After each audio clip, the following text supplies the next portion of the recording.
Assalamualaikum warahmatullahi wabarakatuh. A'udzubillahi minasyaitonirrajim. Bismillahirrahmanirrahim.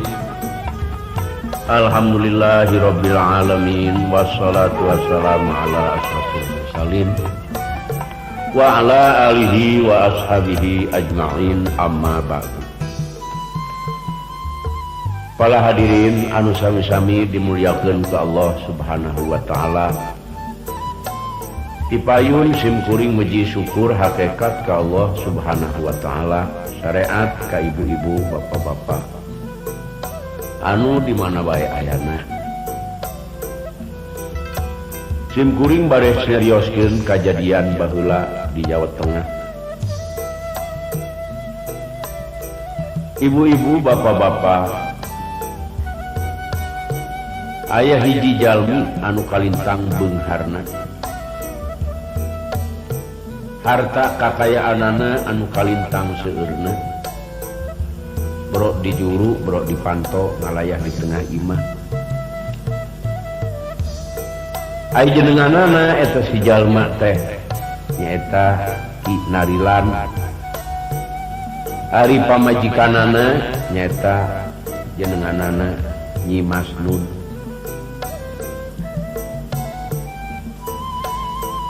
Ai Ki Narilan, ibu-ibu, bapak-bapak, yuswana teh kirang langkung parantos 125 tahun.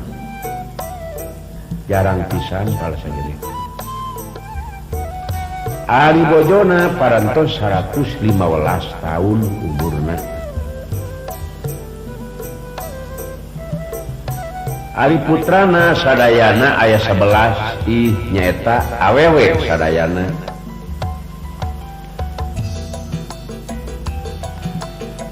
Ibu-ibu, bapak-bapak, namun ieu Ki Narilan teh sareng Nyi Masnud sobar tawakal ka Allah.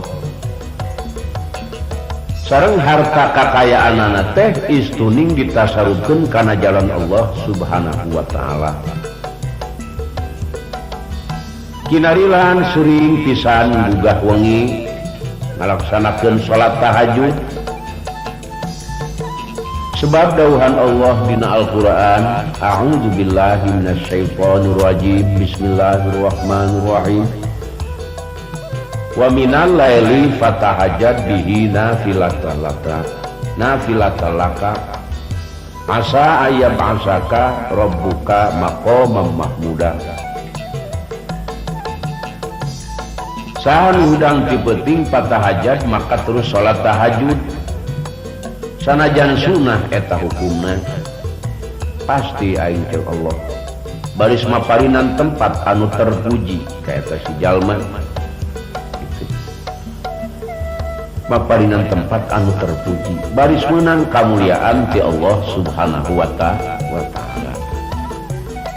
Da ieu Ki Narilan umurna anu parantos 125 tahun. Jarang pisan manusia anu umur 125 tahun.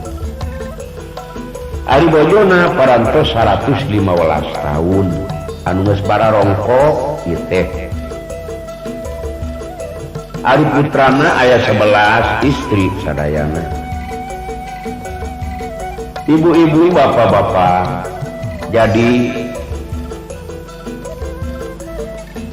Ki Narilan teh teu kagungan putra anu lalaki.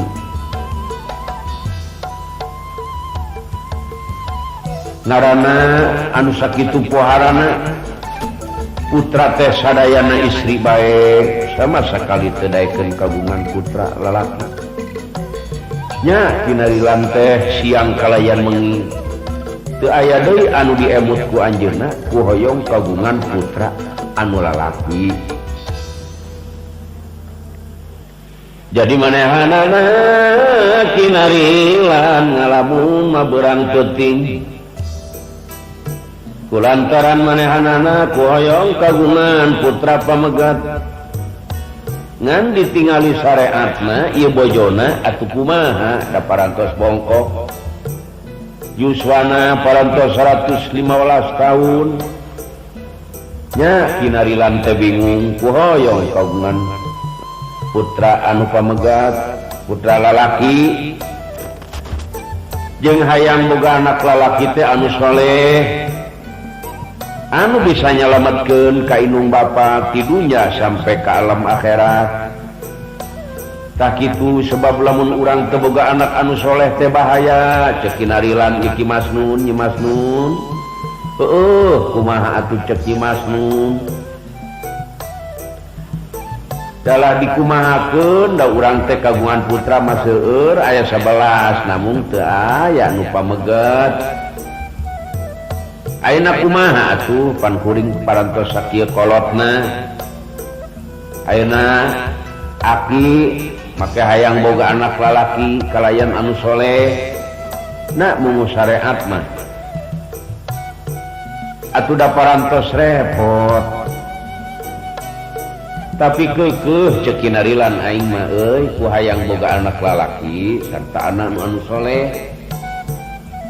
Sebab pandangan aing teu bisa nyalametkeun dunya akhirat lamun lain anak anu soleh. Ya ini denge ye. Itu nya dikumahakeun atuh geus kieu we ayeuna meuni. Aki tetep rek nyareat. Pokona mah aki nyuhunkeun izin nek kawin deui geus lah. Sugan kanu ngoraan mah bisa sugan akang teh anakan deui. Sakitu we. Cing kumaha ayeuna panangan Nyi Masnun? Da ngaran-ngaran jeung anjeun mah meureun moal boga anak deui cenah urang teh. Da sakitu nu geus kabongkokanana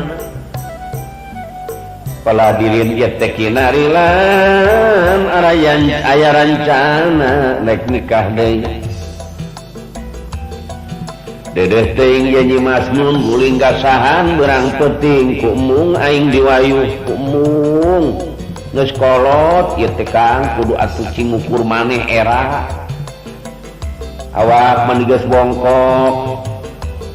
Pisah sapira kuna atuh. Ieu Nyi Masnun keukeuh ku mung da geus kolot era ka batur. Kinarilan keukeuh sebab hayang boga anak anu soleh. Hayang boga anak anu bisa nyalametkeun dunya rauh akhirat. Nyi Masnun keukeuh ku embung diwayuh. Anu akhirna ieu Nyi Masnun usaha satekar tanaga. Manehanana dongkap ka hiji dukun atawa ka amu paraji. Menta diilik ieu teh patuanganana, menta disangsurkeun. Nya neangan dukun neangan amu paraji barang kapendak amu paraji assalamualaikum. Waalaikumsalam Gusti ma arek ka mana kieu cenah mah teh Nyai coba pangyangsurkeun ti anakan ieu emak jeung pangnempokeun sugan ai maneh mah bubuhan itu nah ieu mah teh bakal deui ieu teh gaduh putra nah moal ieu teh emak ieu. Aduh anu sakieu bongkok nanya emak ai kitu kumaha di ieu teh coba pangilikeun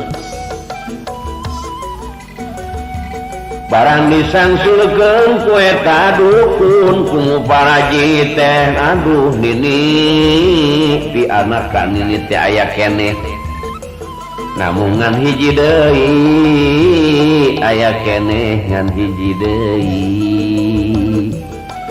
Eta Nyi Masnun bunga anu amar watasuta. Gusti lamun bener mah aya keneh kira-kirana ya awewe lalaki Nyai. Rupa-rupana mah cenah pi anakan teh lalaki cenah nini. Heueuh deudeuh teuing tah duit sok jeung maneh. Ieu bunga nini mah asal ulah dicandung bae cenah geus kolot ja isin ieu. Artina si aki make hayang boga anak lalaki. Teras para saderek ya Nyi Masnun teh laporan ka si Aki naon Nyi Masnun kieu ulah waka nyandung ieu heula ieu urang ge aya keneh ti anakan wayana we sing sobarnya pira kumaneh geus bongkok kudu anakan deui. Ih pan Allah mah kawasa geranya ya aya keneh jeung insyaallah mudah-mudahan urang tadi kabul hayang bawa anak lalaki coba we cenah kukula hayangnya ho ditunggu cek aku tapi lamun bener-bener teu anakan deui mah jeung teu aya taksiran anjeun beus bongkok nah anjeun teu eta ngeunah ngandung budak geus bongkok kitu teu era henteu teu kuare teu era cenah kuring mah